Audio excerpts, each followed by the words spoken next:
I went to a business lunch with my boss, and when I looked to the side, my eyes found a scene that would forever change my understanding of love, loyalty, and dignity. There she was, my wife, as beautiful and smiling as ever, but this time she was smiling at another man, lightly touching his hand as they talked, as if they had been intimate for a long time, as if there was no husband waiting for her at home, as if the vows we exchanged had no value whatsoever. Every beat of my heart seemed to explode in my chest, the room around me lost its color and sound, and all that was left was the sound of my own blood pounding in my ears. I knew I had to make a decision at that moment, pretend I hadn't seen it and swallow my pride, or face the brutal truth that was staring me in the face so blatantly. I stood up with determination, walked to their table with my legs shaking, and when she saw me, her eyes widened, the color drained from her face, and the hand holding the glass trembled. The tension was so thick it could have been cut with a knife. Unable to control my voice, which came out firm but almost choked with pain, I blurted out, "I didn't expect to find you here, and much less with another man." The silence that followed was so deafening that it seemed like the entire restaurant was watching us.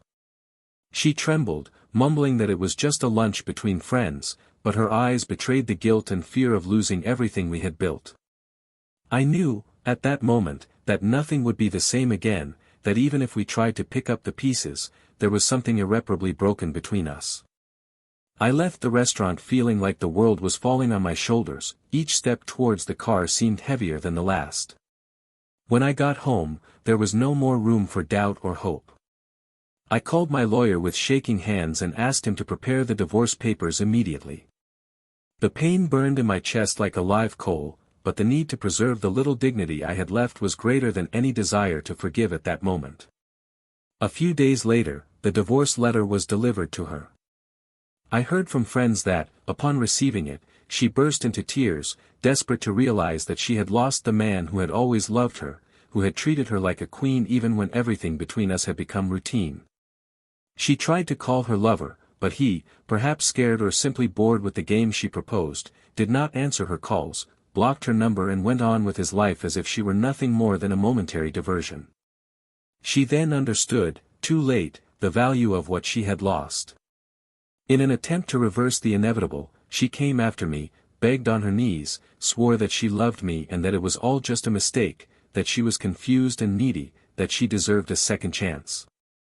Her crying echoed through the cold walls of the room where we met, her hands tried to hold mine as tears flowed without stopping. "Please, don't do this to us," she begged, her voice breaking and her eyes lost between regret and despair. "You are the love of my life. I don't know how I let this happen. I was feeling alone, vulnerable, but I never stopped loving you," but all I could feel was the bitter taste of betrayal, as if each word she said was a knife piercing me deeper.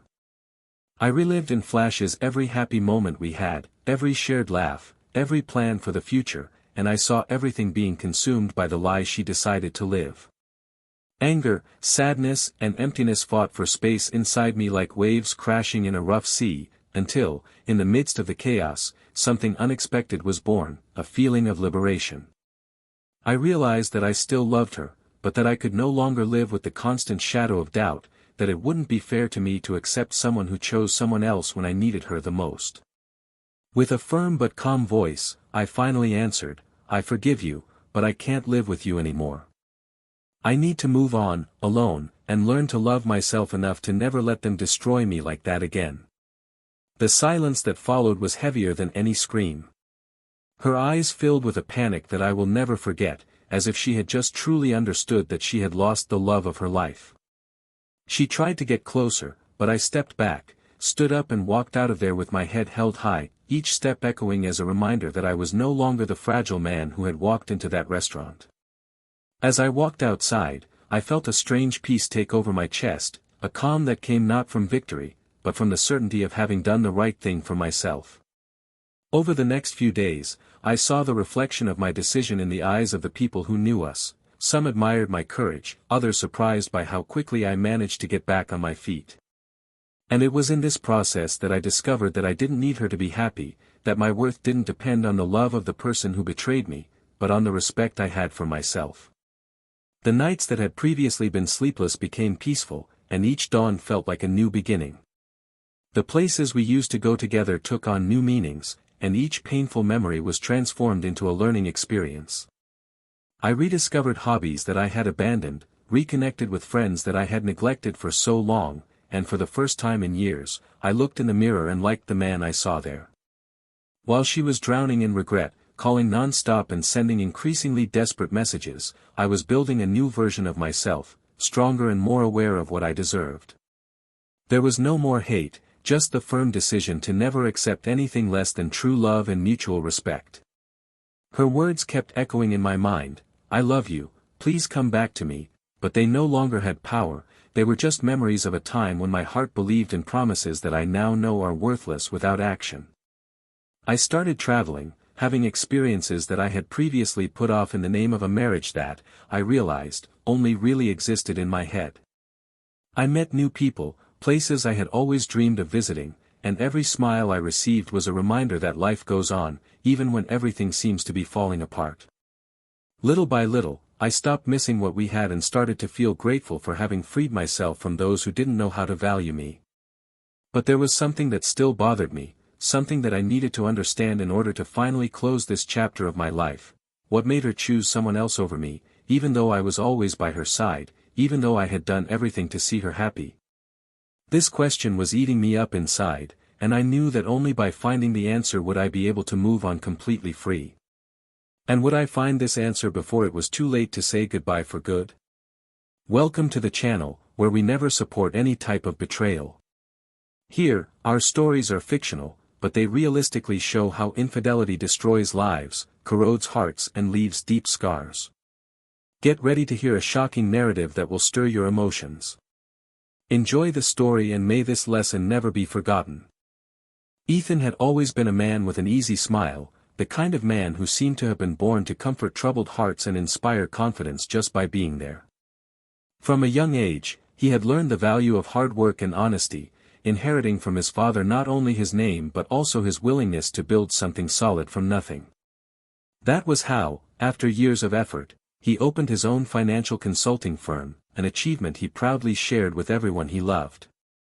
His determined look hid, however, a rare sensitivity. He paid attention to details, remembered important dates, surprised people with simple but meaningful gestures, like making coffee the way his wife liked it or writing little notes that he left around the house on ordinary days, just to make her smile.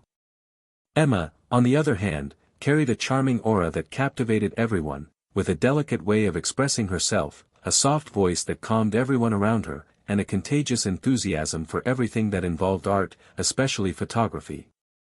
He had a habit of capturing moments from everyday life, small fragments of life that he immortalized in carefully organized albums that narrated the couple's journey from their first meeting.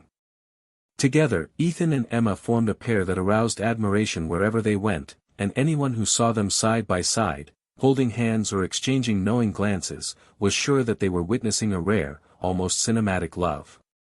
Their story began in a cozy coffee shop on a rainy afternoon, when Emma, late for an appointment, bumped into Ethan and spilled coffee on his crisp white shirt. Between apologies and awkward laughter, their chemistry blossomed instantly. It wasn't long before they met up more often, evolving into long conversations about their dreams, the trips they wanted to take, the books they loved, and the fears they only confessed to each other.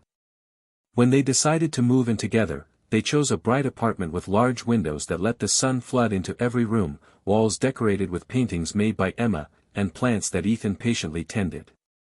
That house was full of life, and every object carried a meaning: the armchair inherited from his grandmother, where they used to curl up on cold days, the collection of magnets they put together on every trip, the patterned pillows they picked out together at a craft fair.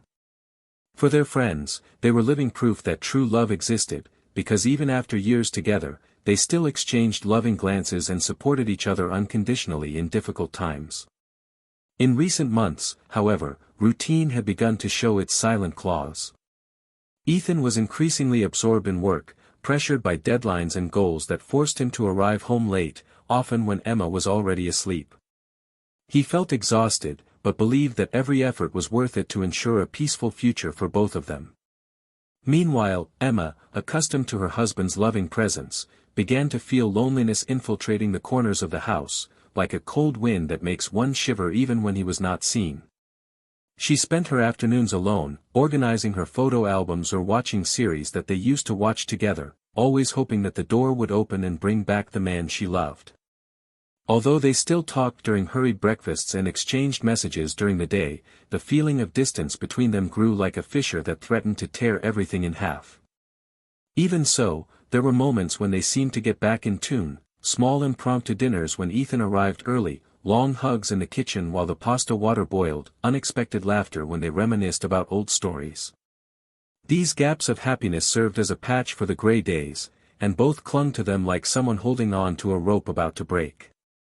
Their closest friends noticed the tension hidden behind their smiles and wondered if the couple that seemed so perfect wasn't facing a silent storm, but no one had the courage to ask. To the world, they were still the envied couple, the one who inspired hope in those who didn't believe in love. Ethan, deep down, believed that everything could be resolved with more effort and dedication. He made plans to slow down his work as soon as he closed the contract he had been negotiating for months.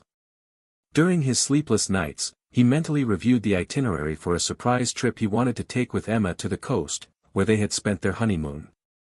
He dreamed of rekindling the flame, showing her that he was still the same passionate man, willing to make her happy at any cost.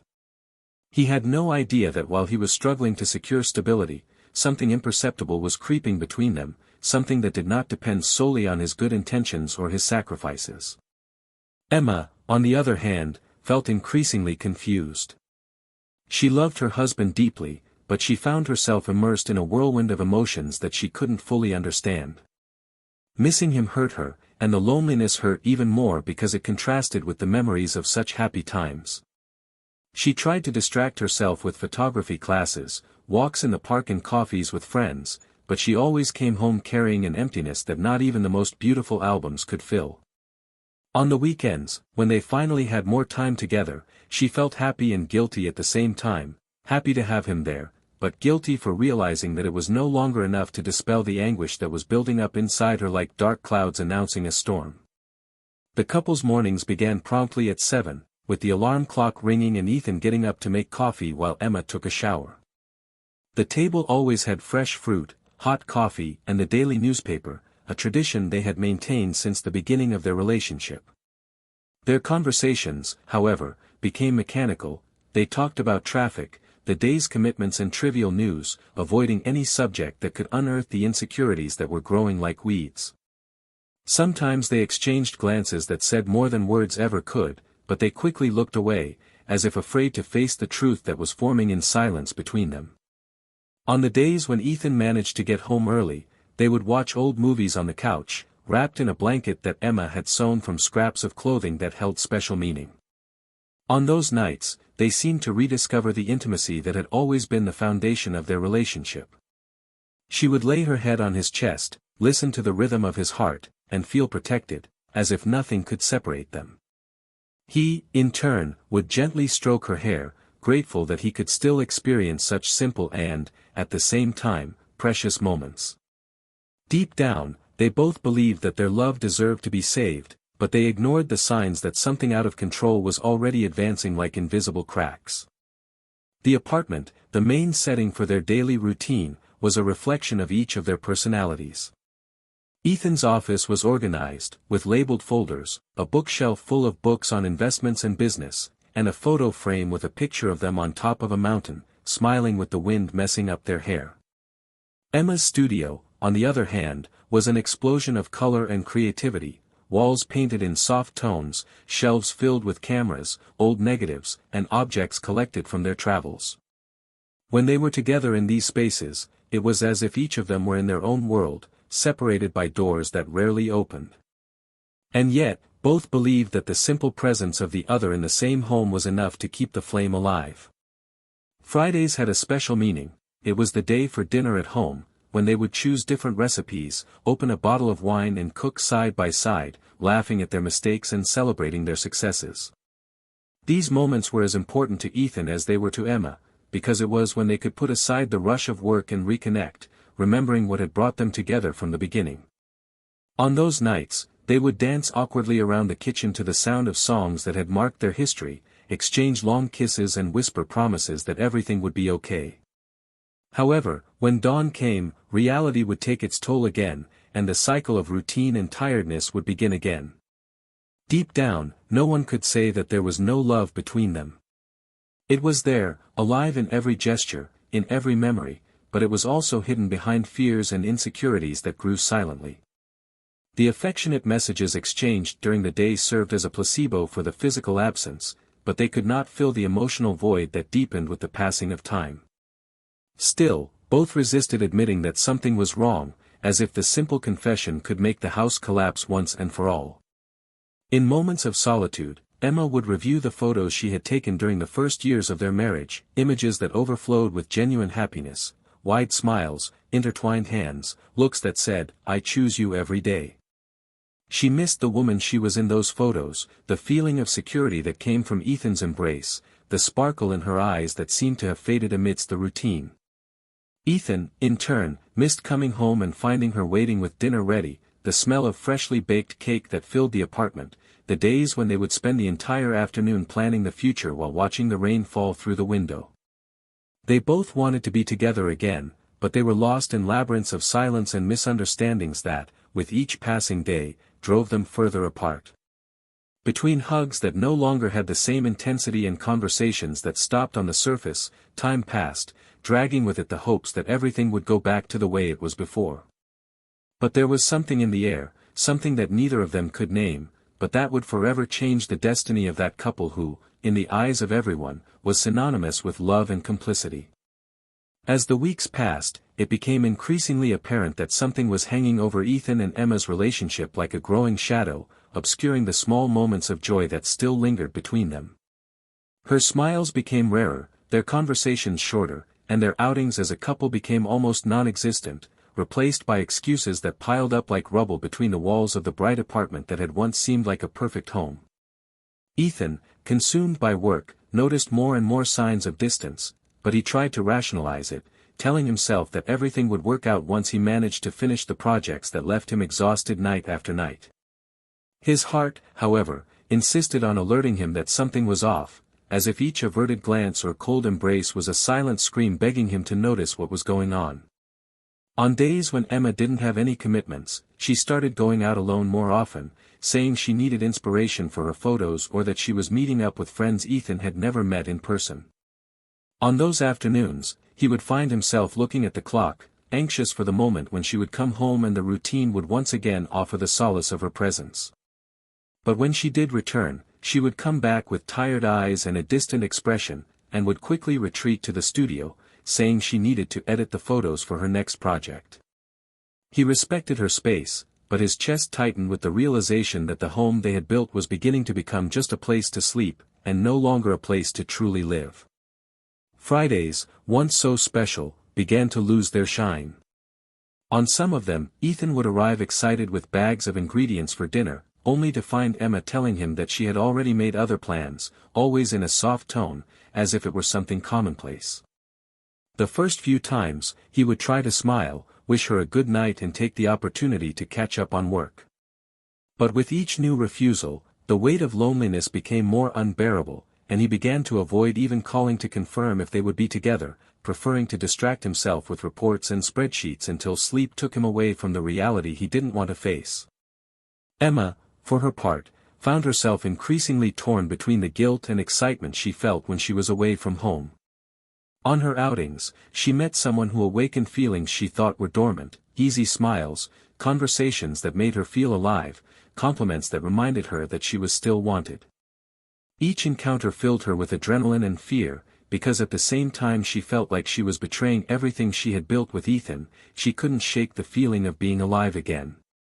At home, she watched her husband sleep exhausted on the couch, with the computer still open on his lap, and her heart broke into 1,000 pieces when she realized how much he tried for them. But at the same time, an insistent voice inside her told her that she needed what she found outside to keep breathing. Little by little, Ethan began to notice details that made him question his own certainties, different perfumes on her coat, messages that arrived on his cell phone and that she only answered from another room, small lapses in memory about where she had been or who she had lunch with. He tried to confront these signs with the image he had of the woman he loved so much, refusing to believe that she could break the vows they had exchanged with such sincerity. During sleepless nights, he told himself that it was all just paranoia caused by stress, but increasingly his intuition whispered that the truth could be much worse than any hypothesis he dared to formulate. The changes in Emma's behavior became so obvious that mutual friends began to question Ethan about what was going on. He proudly said that everything was fine, that they were just going through a difficult phase, like all couples, and that everything would soon return to normal. Inside, however, fear was growing like an uncontrollable plague, consuming his confidence and planting doubts that germinated day after day. His gaze, once full of certainty, became increasingly dark, and even his co-workers noticed that the energetic and positive man seemed to be carrying the weight of 1,000 worries. It was on a day that should have been like any other that fate decided to expose the wound that had been growing silently. Ethan received a last-minute invitation to a business lunch, something he would normally have declined, but that day, perhaps out of intuition or simply tiredness from fighting his own suspicions, he decided to accept.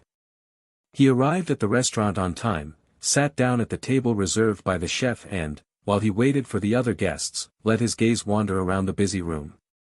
It was then that he saw him. At a nearby table, Emma was accompanied by a man he didn't know, but who seemed close to her in a way that made him feel as if he had been punched in the stomach. They laughed, exchanged glances that said much more than any words, and when he saw her lightly touch his hand across the table, his whole world began to crumble. The air felt thin, his heart was beating so fast it hurt, and his hands were shaking uncontrollably. He tried to rationalize, to tell himself that they could just be friends, but the way she leaned toward the other man, the way her smile lit up in a way he hadn't seen in a long time, made it clear that there was something much more than friendship going on there. The waiter asked if he would like to order, but Ethan couldn't even answer. He just made a vague gesture, as if he needed more time, while he felt his legs weaken under the table. With each passing second, the pain grew like a never-ending tide, flooding his memories with doubts and turning every happy moment into a bitter memory. He knew he had to do something, but the fear of getting closer and confirming what he saw with his own eyes was paralyzing. He felt his breath grow shallow, as if each breath was a fight against the panic that threatened to overwhelm him. The sound of the restaurant seemed distant, muffled, as if he were submerged in a nightmare from which he could not wake up. The voices, the cutlery, the background music, everything blended together in a dull noise as his mind raced in disarray, trying to understand when everything had started to go wrong. When he finally gathered his courage, he slowly stood up, feeling the floor shake beneath his feet. He walked towards their table, each step echoing in his mind like a constant hammering, while his heart beat so loudly that it seemed everyone around him could hear it. As he got closer, Emma saw him, and the panic on her face was the confirmation he needed to know that none of what he imagined was the result of paranoia. Her eyes widened, the color drained from her face, and the hand holding the glass shook so much that the liquid almost spilled over. The man next to her turned to see who was interrupting their moment and immediately felt uncomfortable, as if he also knew they were being caught red-handed. Ethan felt anger and sadness mix so intensely that he almost lost control over himself. The urge to scream, to ask how she could do that, to demand explanations, was almost uncontrollable, but something inside him, perhaps the last spark of dignity, made him remain calm. His voice was firm but low, filled with a pain that only those who have had their heart broken can understand, and he asked just enough to make the situation unbearable. "I didn't expect to find you here, and much less with another man." The silence that followed was so heavy that it seemed to suffocate everyone around.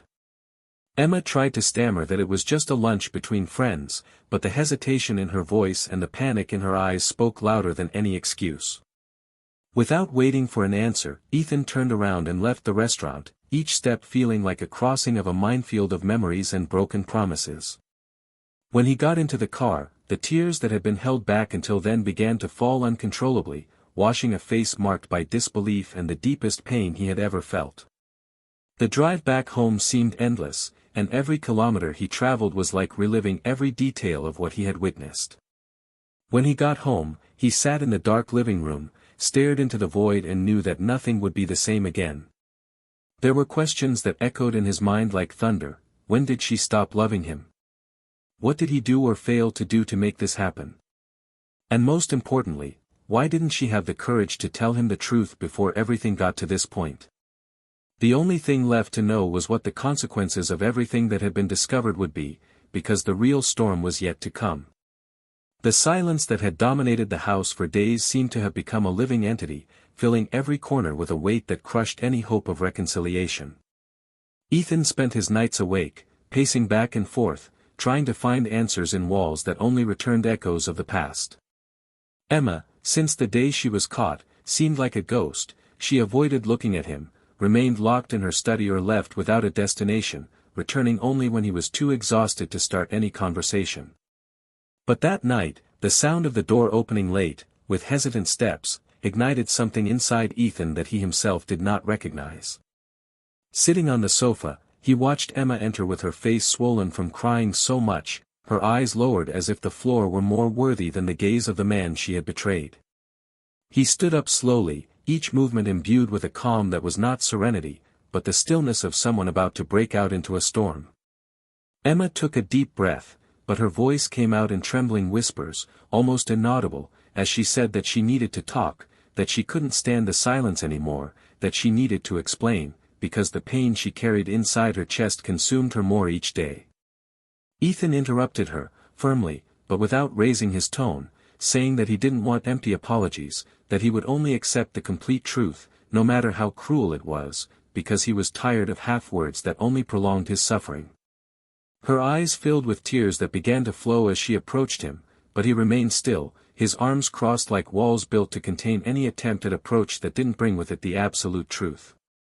She began by saying that she didn't understand how things had gotten to that point, that all she wanted was attention, love, to feel alive again, but that at no point had she planned to destroy the marriage.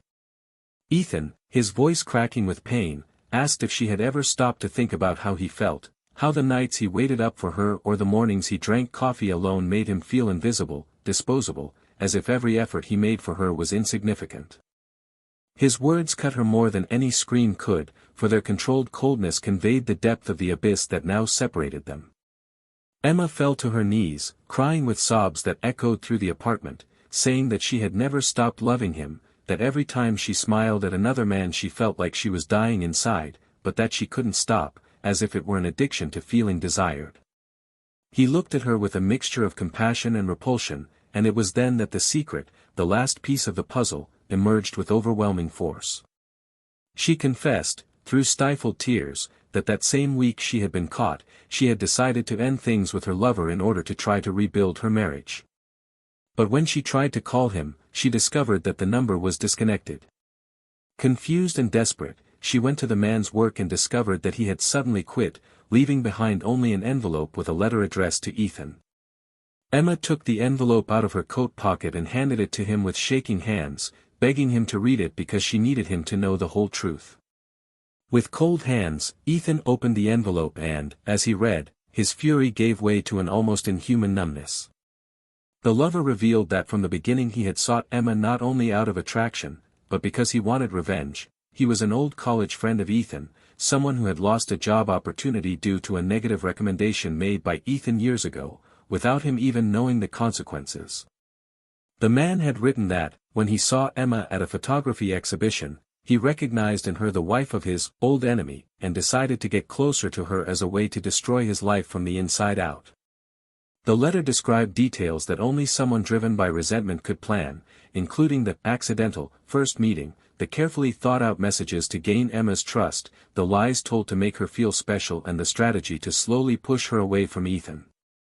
The man ended the letter saying that, even though he had achieved what he wanted, he found no satisfaction in his victory, as he had destroyed not only Ethan, but also the woman he claimed to love, and that because of this he would disappear, taking with him the weight of having ruined 2 lives.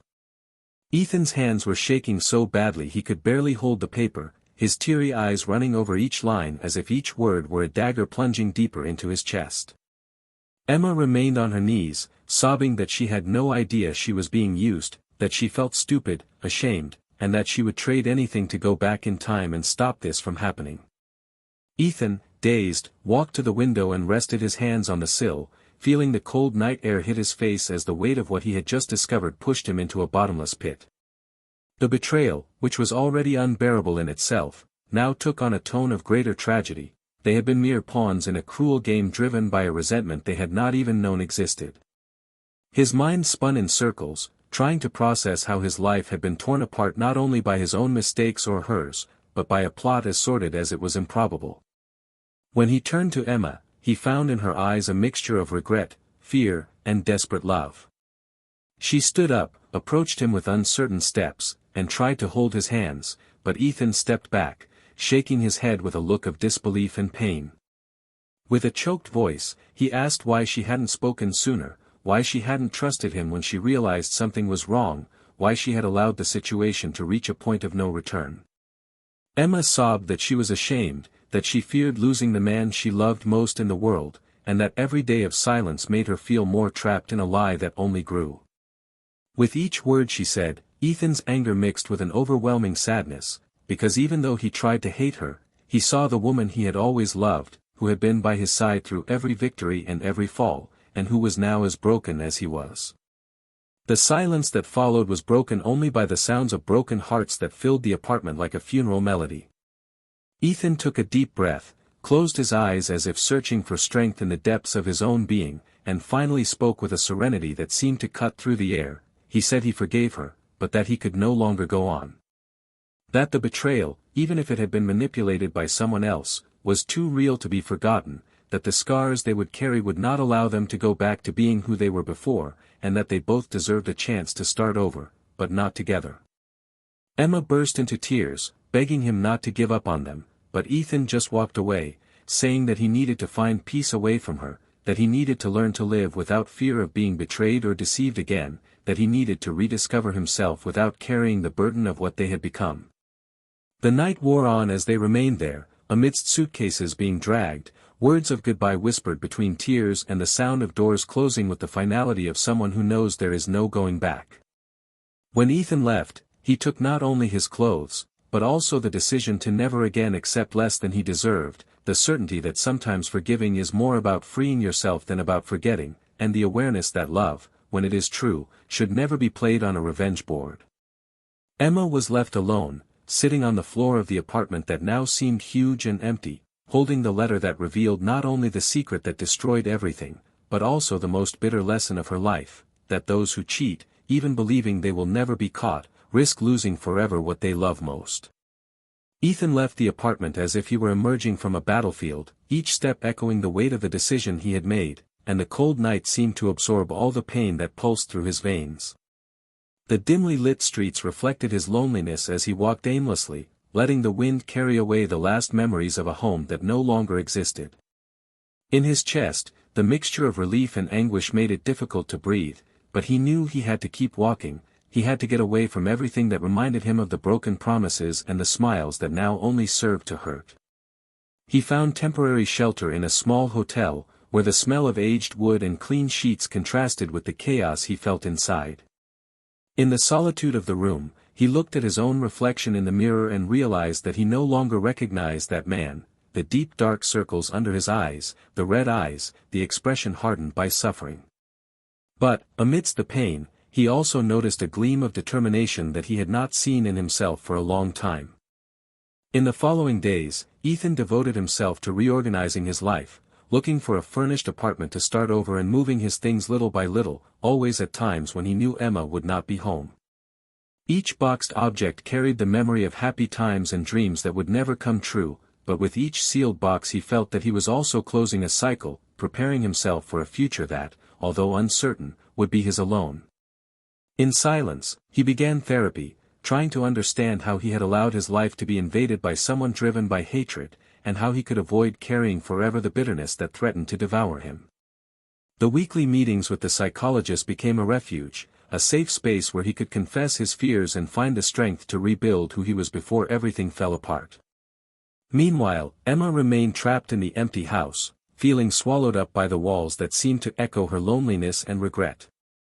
The apartment, once full of life, had now become a museum of painful memories, the plants that were beginning to wither, the framed photos that showed smiles that no longer existed, the smell of Ethan's perfume that still lingered in some rooms like a mocking ghost.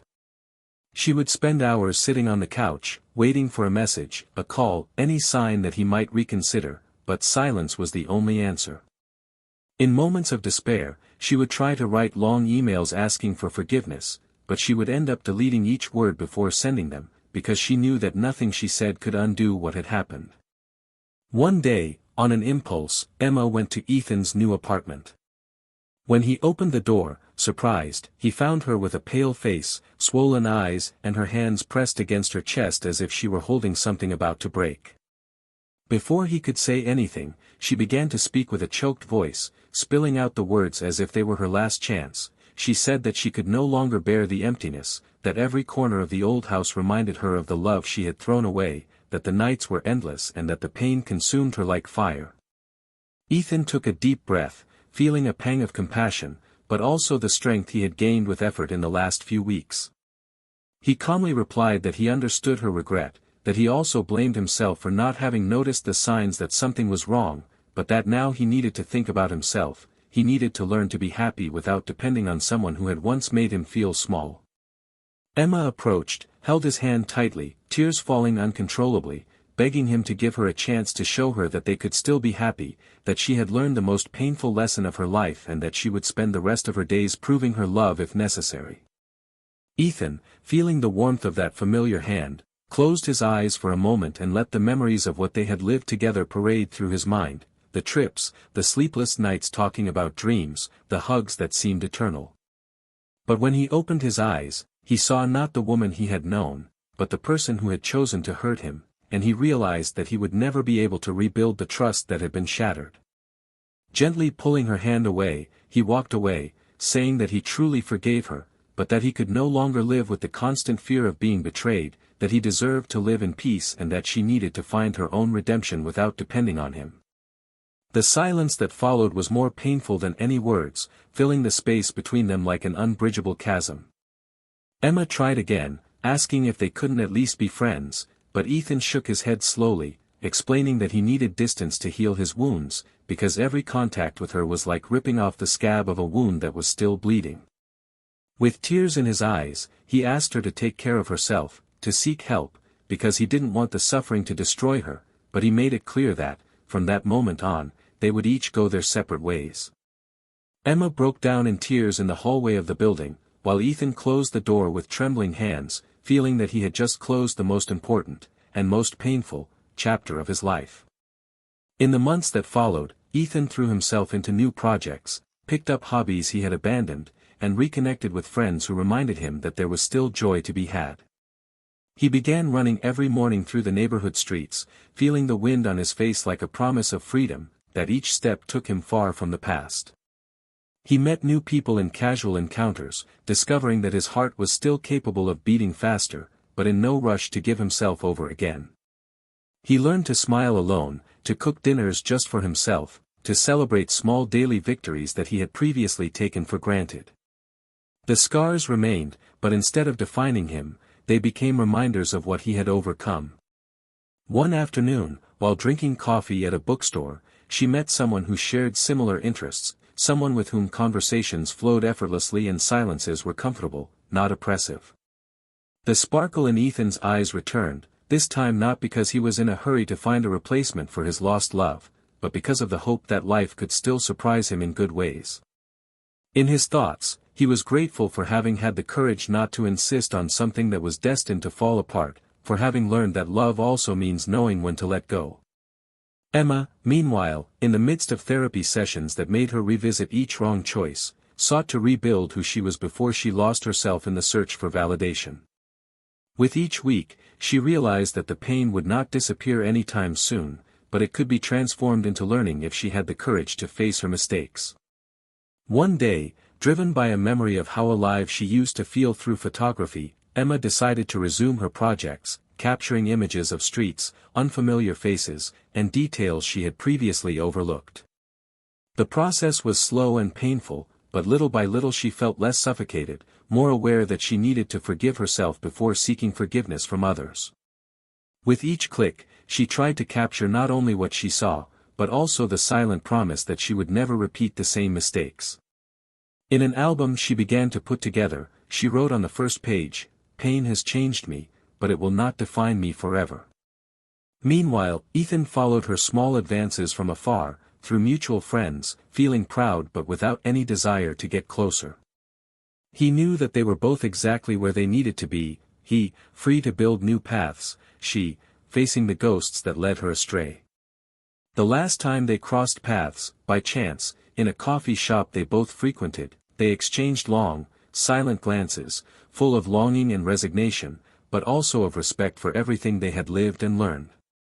No words were spoken, because both souls understood that there was nothing more to be explained. In that silent encounter, what was already obvious was sealed. Life went on, carrying with it the marks of a story that would not end with a happily ever after, but with the dignity of those who faced the storm, learned from the pain, and chose to move forward. Ethan left the cafe with light steps, looking up at the sky as if grateful for being alive, while Emma remained at the table, breathing deeply, feeling that, for the first time in a long time, she could start over without feeling like a prisoner of the past. And so, on different paths, two broken hearts continued to learn that the greatest proof of self-love is knowing when to forgive, when to let go, and, most importantly, when to decide that they deserve something much greater than what once hurt them. The dawn that followed their brief reunion in the coffee shop seemed to carry within itself the density of years not lived, as if each second prolonged the feeling that something important had been concluded, even if it had not been said out loud. Ethan, lying in bed in his new apartment, stared at the dark ceiling as he mentally reviewed every detail of the last few months, from the first suspicions to the moment when the truth was brutally imposed. That silence shared in the coffee shop had been, for him, more eloquent than any letter of apology or desperate plea. The absence of words between the two was no longer the result of pride or fear, but a tacit recognition that they both needed to move on. And, for the first time since the beginning of the nightmare, he felt that he could do so without hatred in his heart, only with the serenity of someone who understood that love, when it hurts, does not deserve to be maintained by force. However, along with the serenity came an uncomfortable weight, a moral dilemma that haunted his lonely nights. Had he really forgiven her, or had he simply learned to live with the betrayal?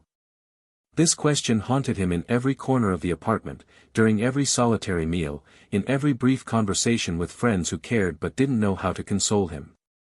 He wondered if the decision to cut ties had been motivated by courage or cowardice, if starting over alone was an act of self-love or an act of escape. At times, he was proud of having stood firm in not accepting back someone who had destroyed his trust. At other times, he doubted whether he wasn't wasting the only person who, despite everything, knew every detail of who he was and with whom he had lived the best days of his life. This internal conflict made the days long and the nights even crueler, because even though he tried to fill his routine with new activities, there were spaces that only the love he had lost could fill. Still, he persisted in moving forward, even stumbling over his own thoughts. Emma, on the other hand, was experiencing an equally devastating cycle, but in the opposite direction. Now fully aware of the consequences of her choices, she felt consumed by shame and longing. Every corner of her old apartment brought back memories that made her question whether there was anything she could have done differently, whether at some point she could have sought help before giving in to the needs that made her vulnerable to a man driven by resentment. The therapy sessions that had initially been a relief became weekly confrontations with her own conscience, forcing her to revisit attitudes she would rather forget and to face the woman she had become, so far from the one she had once believed to be a faithful and devoted companion. Guilt had become a constant presence, but as time went by it began to give way to a bitter maturity that brought more questions than answers. Days turned into months, and the changes, although slow, began to take hold. Ethan developed a new routine. He combined his career with outdoor activities, occasional meetings with people he met at cultural events, and a growing dedication to social causes that had always attracted him but that he had previously found no time or motivation to support. He began visiting children's shelters, getting involved in educational projects, and discovering that, even with his heart still healing, he was capable of offering love and care to those who needed it most. Every smile he received in return rekindled his faith that there was goodness in the world, that there were lives that could be positively touched without having to give up on himself. Emma, at the same time, found refuge in her photographs, traveling to neighboring cities in search of landscapes that could convey the confusing emotions that dominated her days. Each click was an attempt to immortalize the moment when she perceived beauty amidst the chaos, as if she were reconstructing her own soul through the lens. One afternoon, while photographing the shore of a coastal city, she met a woman who talked about life with the frankness of someone who no longer has time to waste. This woman, even without knowing anything about Emma, spoke about the value of forgiving oneself, about how mistakes can imprison more than any court sentence if there is no courage to face them. These words echoed in her mind for days, awakening in her a genuine desire not only to regret the past, but to build a future in which she could be faithful, first to herself, and then to anyone she came to love.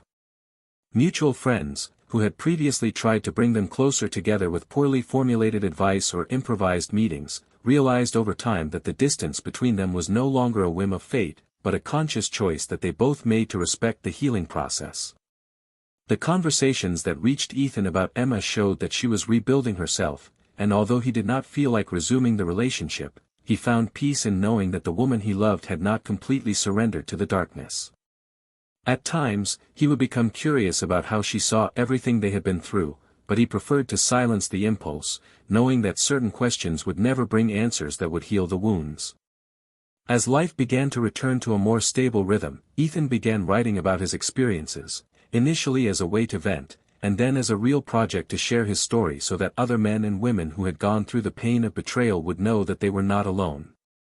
This account gradually turned into a book that mixed confession, reflection, and stories of overcoming, and as he progressed through the pages, he felt as if each written word lifted a little of the weight he carried on his shoulders. The painful memories became fuel to inspire those who were still seeking the strength to rise again, and the vulnerability that he had previously been afraid to show became the most powerful part of what he had to offer the world. Emma, upon hearing about the book from a friend, felt a mixture of pride and shame, proud to see Ethan transform pain into something that could help so many people, but ashamed to be the source of the suffering that motivated him to write. On impulse, she bought a copy as soon as it was released, and reading it made her feel even more exposed than when she had confessed everything face to face. His words didn't attack her, they didn't insult her, but they described with brutal honesty the impact of her choices, making it impossible for her to hide from her own failures. Each chapter was like reliving the darkest days of their relationship, but it also served as a compass to keep moving forward, because if he could rebuild himself, so could she. One night, while reviewing the draft of the final chapter, Ethan was overcome by a bittersweet feeling. He realized that, even though he had overcome the most acute pain, he still carried scars that appeared unexpectedly, in songs that played randomly, in aromas that reminded him of happy afternoons, in movies they had watched together. He no longer wanted to erase these memories, but he also didn't want them to define who he was from then on. He accepted that to truly love is to give oneself body and soul, but also that, when betrayed, self-love must be greater than the fear of loneliness. This awareness led him to question whether forgiving necessarily means forgetting, or whether it is possible to move on by acknowledging what happened, without allowing it to continue to hurt. The moral dilemma he faced was not simple. Even though he had made the decision to live far from Emma, in his heart he still wondered whether the chance to rebuild had been discarded too soon, or whether this choice had actually saved them both from a future full of mistrust. He realized that the line between giving up and protecting oneself was thin, and that each person could only discover their own limits by facing pain honestly. This reflection encouraged him to write more, to open spaces for dialogue in lectures that he began to give to support groups, where he shared the importance of looking within before deciding to forgive or leave. Meanwhile, Emma continued her search for reconstruction, but now with concrete actions. She attended groups of women who had faced betrayal, shared her story without trying to play the victim, and gradually became a source of support for others who, like her, carried deep regrets. In her photographs, she began to capture portraits of ordinary people marked by overcoming, transforming each image into a symbol of hope.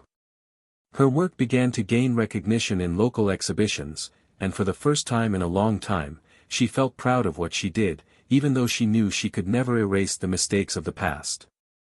With lives that went in opposite directions, but with similar lessons, they both realized that the experience that had destroyed them had also shaped them into more authentic versions of themselves. Each one, at their own pace, discovered that there is no single answer to dealing with betrayal, that each heart has its own time to heal, and that true forgiveness is the one that frees the one who forgives, even if that doesn't mean staying by the side of the one who made the mistake. What remained now was to find the courage to face the days that would come, knowing that, even without walking together, they could honor the story they lived with dignity, and move forward carrying not only the scars, but the wisdom of those who survived a storm that could have destroyed everything. The mornings following the publication of Ethan's book began to bring subtle but significant changes, as if the public exposure of his story had broken down a final barrier that had prevented him from feeling completely free. In each message he received from readers, he found fragments of other lives marked by similar disappointments and realized that, although the pain he had experienced was unique to him, there was an entire universe of wounded hearts searching for the same answer: how to continue loving oneself after being betrayed. These conversations became fuel for him to intensify his lectures at community centers, taking the discussion about self-worth and overcoming obstacles beyond the pages of the book. Each time he went on stage, he saw a mixture of pain and hope in the eyes of those watching him, and he felt that sharing his vulnerability made more sense than any project he had ever developed in his career. However, in parallel with the blossoming of this purpose, Ethan still faced moments when the shadows of the past infiltrated without warning. One rainy night, while reviewing his notes for an upcoming lecture, he felt the memory of Emma invade his thoughts with an unexpected force. The memory of her sleeping cradled in his arms, the sound of her laughter during the late night spent awake talking about impossible dreams, it all came flooding back as if each drop of rain on the window echoed the unfulfilled promises. He tried to push the memories away by focusing on statistics about relationships, but instead, he closed his laptop and allowed himself to cry silently, as if each tear was part of the process of emptying the last hurts that insisted on remaining. Meanwhile, Emma continued her journey of reconstruction, but now she was brave enough to revisit places she had previously avoided. She decided to return to the park where they had walked hand in hand so many times, carrying only her camera and the intention of finding beauty in spaces that had previously seemed like mere scenes of sadness. As she photographed the reflection of the sunset light on the lake, she remembered conversations about growing old together and felt her chest tighten, but instead of running away from the pain, she took a deep breath and kept clicking, as if each photo were a step towards transforming suffering into art. When she noticed a woman sitting on a bench, looking at the sky with a serene smile, she approached and asked permission to photograph her. The woman, surprised, accepted naturally and commented that life is like a sunset. If we don't stop to look, we miss the chance to perceive its beauty, even when it announces the end of a cycle. Days later, when she had that photograph developed, Emma realized that her mission was not only to try to redeem herself, but to help others find light in the midst of darkness. She began collecting images of people she met in moments of introspection, and each story she discovered became part of a new exhibition she planned to put together, titled Survivors, to show that no one is defined by a mistake or a fall. In meetings with gallery curators, she spoke passionately about the project, and little by little she felt herself rebuilding her identity not as the woman who cheated, but as the photographer capable of telling stories of new beginnings. Still, when she got home, loneliness was a constant companion, and many nights she found herself looking at her cell phone, wondering if Ethan was thinking about her, if the longing she felt was mutual, but she could never find the courage to call. One afternoon, during a lecture in a packed auditorium, Ethan was surprised by the presence of a young woman who raised her hand during the question and answer session. She said, with a choked voice, that she had recently discovered her husband's infidelity and didn't know whether to fight for the relationship or move on alone. Ethan took a deep breath, feeling the weight of each word he would say, because he knew that this was not just about giving an answer, but about sharing the truth that he had learned from his own heart. He said that there is no universal formula, that each couple has its own particularities, but that no one should stay where they don't feel safe or valued. He added that forgiveness can be a powerful path for those who want to try to rebuild, but that it does not mean that they are obliged to stay if the fear of new betrayal is greater than love. The young woman's tears flowed as she thanked him, and Ethan, when he hugged her after the lecture, realized that this moment was not just hers, but also an essential part of his own healing. That same night, while he was putting together the materials for the presentation, he received an unexpected message from Emma, short but full of emotion. "I saw the interview about your book. You are helping so many people. I am proud of who you have become." Ethan read and reread those words, feeling a pang of nostalgia, but then a calmness he had never known before. He did not respond immediately, he simply put his phone in his pocket, reflecting on how, even though they were far apart, they could still touch each other's lives in profound ways. At home, after preparing a simple meal, he sat down at the table and, instead of missing the conversations during dinner, he realized that he enjoyed his own company. It was as if, finally, there was space within him to exist without the constant anxiety of pleasing or fear of being abandoned. A few weeks later, Emma launched her exhibition, Survivors, bringing together photos of ordinary people whose stories of overcoming challenges inspired those who knew them. The event was an unexpected success, attracting curious and emotional looks that recognized themselves in the expressions captured by her sensitive lens. In her opening speech, Emma spoke with a firm but emotional voice about how we are often the worst judges of ourselves, and how allowing ourselves to start over is the greatest gift we can give to those we love and to ourselves. At the end, she received a standing ovation not only for her technique, but for the vulnerability and honesty that overflowed from each portrait.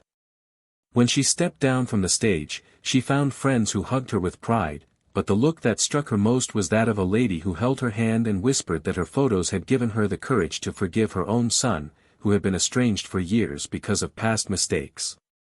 Meanwhile, Ethan watched the news about the exhibition from afar, admiring Emma's courage in turning pain into art, but feeling no need to reconnect. Instead, he focused on new projects. He created an online support group for men and women who had been through betrayal, allowing them to share stories, receive guidance from invited professionals, and find support without judgment. The platform grew each week, becoming a safe space for others to feel understood, something he himself had longed for at the height of his own grief. With each message of thanks he received, he felt connected to something bigger than his own story, as if his scars finally had a purpose. One day, while walking through the city center, Ethan stopped in front of a bookstore where his book was prominently displayed. He noticed, with a mixture of surprise and humility, some people leafing through copies and talking to each other.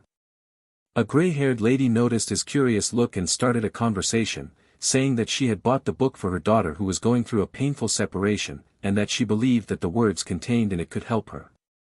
Ethan smiled, thanked her for her trust and, even without revealing himself to be the author, left with his heart warmed by the feeling that, despite everything, he had managed to transform his worst moment into something that could be a light for someone. While each of them, in their own way, rebuilt their lives, the universe seemed to conspire so that they would remain connected only by the memories and lessons they had left in each other.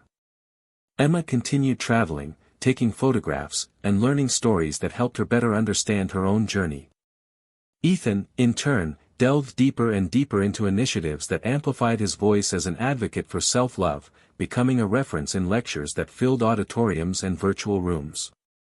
In unexpected encounters with people who had read his book or participated in his support groups, he heard stories that reminded him that not every destroyed relationship needs to mean the destruction of the person involved in it. The moral dilemma that they both faced, although different for each of them, served as a guide for the emotional maturity they achieved. Emma questioned every day how she could repair something that she knew could not be fixed, while Ethan tried not to allow distrust to contaminate his future relationships. Each discovered that, as strong as the desire to rescue the past was, accepting the present was the only possible way to avoid being trapped in an endless cycle of regret and self-pity. And, even if longing was present on rainy days or in dreams that surprised them at night, they learned that they no longer needed to run away from it, but to welcome it as a reminder of a love that, although imperfect, had been real. Life went on with the relentless pace of days that didn't care about what was left behind, and each dawn brought Ethan a new opportunity to solidify the person he was becoming, someone who recognized his scars not as signs of weakness, but as trophies of someone who had survived an emotional earthquake. One bright morning, while he was making coffee in his bright apartment, he received a call from a major publisher interested in turning his book into an audiobook and distributing it in other countries, taking his message of overcoming to people he never imagined reaching. The proposal, in addition to being unexpected, was like a seal of recognition that the pain he had gone through had not been in vain, and upon signing the contract, he felt a powerful mix of gratitude and victory. His enthusiasm for the project rekindled his desire to explore new stories, this time not just about betrayal, but about all the challenges that test self-love, and each idea he wrote down seemed to emerge with greater clarity, as if his mind, freed from the weight of the past, was now fertile to create inspiring paths. Emma, on the other hand, was experiencing another kind of upheaval. The Survivors exhibition was invited to tour other cities, bringing her photographs and stories of new beginnings to audiences she had never imagined reaching. But on one of her trips, when visiting a gallery in a distant city, she felt strangely disconnected from the people around her, as if she were trapped in a setting that no longer belonged to her. Amidst camera flashes and questions from journalists, she realized that she had become a prisoner of a narrative that, despite being important, still revolved around her guilt. It was there, in the middle of a crowded cocktail party, that she understood that she would never be truly free as long as she defined herself by the woman she betrayed. With this realization, she decided to take a break from the exhibition and seek a new path for her art, one that was no longer rooted in pain, but in themes that celebrated the ability to love without fear. She said goodbye to the organizers with a shaky but determined voice, explaining that she needed to rediscover her passion for photography without each click reminding her of everything she had lost. In the following months, Ethan was invited to speak at an international conference on relationships and resilience, and during his presentation, he told his story with a serenity that surprised even himself. When he described how he had learned to forgive, not to get back together, but to free himself, he moved hundreds of people who stood up in sincere applause at the end of his words. In an unexpected moment, while walking through the halls of the event center, he caught the eye of a woman who was watching him with a shy smile. In a few minutes of conversation, they discovered common interests that ranged from literature to volunteering, and what began as an unpretentious email exchange evolved into increasingly frequent meetings. The sparkle in his eyes, which seemed to have faded, shone naturally again, and the joy that emerged from every simple gesture, such as walking hand in hand or laughing without fear, showed that life offered new chapters for those who have the courage to turn the page. Emma, for her part, traveled to a coastal village where no one knew her, rented a simple cottage, and allowed herself to sink into a silence that no longer sought to punish her but to help her discover who she was when she was not trying to make up for past mistakes. She spent her mornings walking along the deserted beach, photographing shells, seagulls, and the ebb and flow of the waves, discovering that there was beauty in even the most fleeting of moments.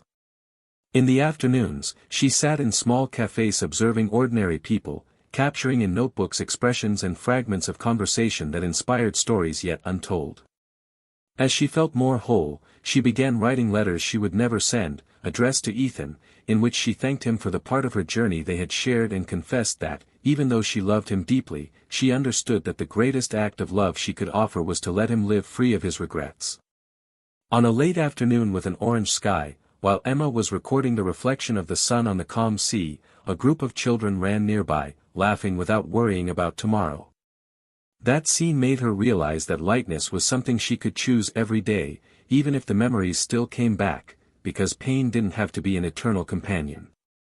She smiled to herself, put away her camera and decided that, when she got home, she would start planning a photo book that celebrated new beginnings, not just hers, but those of people who also learned to rebuild their lives from scratch, showing that it is possible to find hope even where everything seems to have ended.